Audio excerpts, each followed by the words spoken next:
Jana kupitia vyombo mbalimbali vya habari tulishuhudia moja ya tukio la hovyo kabisa kwenye mchezo wa mpira wa miguu, moja ya tukio la kihuni, moja ya tukio la kishamba zaidi kufanyika kwenye mchezo wa mpira wa miguu hapa kwenye ardhi yetu ya Tanzania. Tukio hili limehusisha mwenyekiti wa klabu ya Simba Sports Club ambaye baada ya mchezo wao ilionekana video mbalimbali akishambuliwa na baadhi ya mashabiki wa klabu hiyo.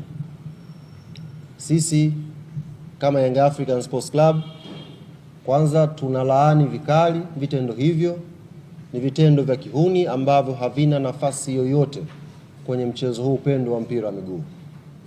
Lakini la pili, kwa niaba ya uongozi wa klabu ya Young Africans tunapenda kumpa pole mwenyekiti wa klabu ya Simba Sports Murtaza Mangungu na viongozi wote ambao walikumbana na kadhia hiyo siku ya jana. Ziko nyakati tunaweza kupishana kwenye itikadi zetu za kimpira, lakini linapokuja swala la football kuwa fair play, kama vilabu ni lazima tutoe matamko haya kukemea na kupinga vikali vitendo vya kihuni ambavyo vimefanyika jana kwenye uwanja wa Benjamin Mkapa.